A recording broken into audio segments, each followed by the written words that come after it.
ఇక కేశవ, చెంచలమ్మ ఇద్దరు సింధూరాన్ని వెతుక్కుంటూ మళ్ళీ వాళ్ళ ఇంటి వైపు వెళ్తూ ఉంటారు. అలా కనపడ్డ వాళ్ళనంతా చందూర, చింటి గురించి అడుగుతూ ఉంటారు. అలా వాళ్ళెవ్వరు మాకు తెలీదు, మాకు తెలీదు అని చెప్తూ ఉంటారు. ఇక ఈలోపే సింధూర, చంటి కొండగట్ట అనే ఊర్లోకి వస్తారు. అందరూ అక్కడ వాళ్ళు చూసి, "ఏరా చంటి ఇప్పుడేనా రావడం? బాగున్నావా?" "ఆ! బాగున్నానక్క, బాగున్నాను పిన్ని, బాగున్నాను బాబాయ్" అని అందరినీ ప్రేమగా మందలిస్తూ వస్తూ ఉంటాడు. అలా చంటి వస్తున్న కొద్దీ వాళ్ళ ఊరు వాళ్ళంతా కలిసి చంటిని ఎంతో ప్రేమగా మందలిస్తారు. "ఏంట్రా చంటి ఊరు గుర్తొచ్చిందా? మీ అమ్మ గుర్తొచ్చిందా? నీకు ఇంకా ఎటకారం పోలేదు బాబాయ్. ఆ! ఆ!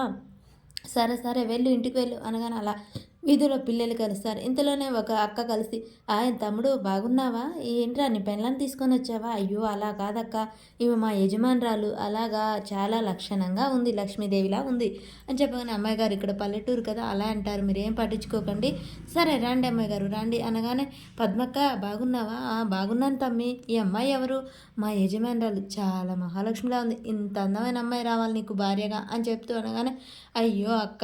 ఏం మాట్లాడాలనో తెలియదు. సరే, సరే ఇంటికి వెళ్ళు తమ్మీ" అని చెప్పేసి అంటూ ఉంటారు. "అమ్మాయి గారు మీరు ఈ మాటలు పరుచుకోకండి. ఇక్కడంతా ఇరుగు పొరుగు అలా పరాష్కాలాడుతూ ఉంటారు. సరేనా?" అనగానే అలా అందరూ మందలిస్తూ ఉండగానే ఇక చంటి, "మీ ఊరిలో ఆళ్ళకు నువ్వంటే చాలా ప్రేమ అనుకుంటాను" అనగానే, "అవునమ్మాయి గారు. అందరితో జాలీగా ఎంజాయ్‌గా ఉంటాను కదా! అందుకని అందరితో నన్ను మంచిగా చూసుకుంటారు. ఈ ఊర్లో ఒక్కడిలా చూసుకుంటారు" ఇది అంటుండగానే వాళ్ళ ఇల్లొస్తారు. "అమ్మాయి గారు మా ఇల్లొచ్చింది" అని చెప్పేసి చంటి కళ్ళ నిండా నీళ్ళు తెచ్చుకుంటూ, "మా అమ్మని చూడాలి, మా అమ్మని చూడాలి" అంటూ డోర్ గబగబా కొడుతూ ఉంటారు. "చంటి డోరు మెల్లగా కొట్టు వాళ్ళు తీయాలి కదా" అని చెప్పేసి అనగానే ఇంతలోనే వాళ్ళమ్మ డోర్ తీసి ఎదురు ఇలా తీయగానే మంత్రసానే వీళ్ళమ్మ అయి ఉంటుంది. అప్పుడు ఆ విజయమ్మ తండ్రి కొడుకునిచ్చి, "పారిపో ఇక్కడి నుంచి" అని చెప్పిన మాటలు చూపిస్తూ ఉంటారు. ఆ మంత్రసానే ఈ చంటిని ఇచ్చి తోలుతాడు. అలా చంటి చెంచలమ్మ కొడుకుగా ఇక్కడ పెరుగుతూ ఉంటాడు.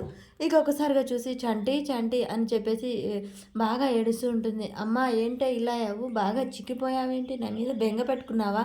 మారే నాయనా" అని చెప్పేసి అలా ప్రేమగా తడుముతూ చంటినైతే ముద్దులు పెడుతూ ఉంటుంది. "ఈ అమ్మాయి గారు ఎవర్రా?" అనగానే, "ఈ అమ్మాయి మా అమ్మగారు" అని చెప్పగానే, "ఏంటి మీ అమ్మగారా? రామ్మా రా లోపలికి రా" అని చెప్పేసి లోనికి తీసుకెళ్ళి కుర్చేసి కూర్చోబెడతారు. అలా, "అమ్మ కొన్ని మంచినీళ్ళు తాగు" అని చెప్పేసి మంచినీళ్ళు తీసుకొచ్చి ఇస్తారు. అలా మంచినీళ్ళు ఇచ్చాక ఇగ అడుగుతూ ఉంటుంది, "ఎంత గొప్పింటి అమ్మాయి గారు అంటున్నావు? మా చంటితో వచ్చావేంటమ్మా?" అని చెప్పగానే సింధూర అలా చూస్తూ ఉంటుంది.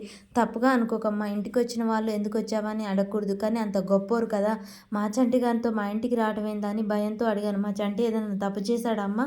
అని చెప్పేసి కంగారు పడుతూ ఉంటుంది. "అయ్యయ్యో! అలా మాట్లాడకండి. చంటి ఒకరికి మేలు చేసేవాడే కానీ తప్పు చేసేవాడు కాదు. చంటి వల్ల నేను ఒక ప్రమాదం నుంచి బయటపడ్డాను." "ప్రమాదమా? ఏంటమ్మా?" అది అనగానే, "అమ్మ ఇలా జరిగింది" అని చెప్పేసి అలా జరిగింది మొత్తం చెప్తూ ఉంటాడు. "అయ్యో! రౌడీలు ఎంత తిప్పలు పెట్టారు మీరు. నైట్ మొత్తం అలసిపోయి వచ్చారనమాట. ఆ రౌడీల బారి నుంచి మిమ్మల్ని పోలీసులు కాపాడతారు. ఎమ్మటే పోలీసులు కంప్లెయింట్ ఇయ్యపోయారా?" అనగానే, "అమ్మ పోలీసులకు కాదు ఇచ్చేది, మా అమ్మగారికి చెప్పాలి. ఆ పోలీసులు కూడా మా అమ్మగారంటే భయపడతారు. అలాంటి వాళ్ళని పోలీసులు కాదు మా అమ్మగారికే చెప్పాలి" అనగానే, "సరే, సరే ఎప్పుడనగా తిన్నారో ఒక 4 ముద్దలు తినిపోదురు కూర్చోండమ్మా" అనగానే, "లేదు మా అత్తమ్మ కంగారు పడుతూ ఉంటుంది. మేము వెళ్ళాలి." "లేదమ్మా ఇన్ని రోజులకు నా కొడుకొచ్చాడు. నా చేత్తో 2 ముద్దలు తినిపించుకోవాలని నాకుంటుంది కదా! ఒప్పుకోండమ్మా వంట చేస్తాను" అనగానే, "అమ్మాయి గారు" అని చెప్పగానే, సరే అని సింధూర ఒప్పుకుంటూ ఉంటుంది. మరి ఈలోపే కేశవ ఇక్కడికొస్తాడా? సింధూర వీళ్ళు ఇక్కడే ఉండిపోతారా?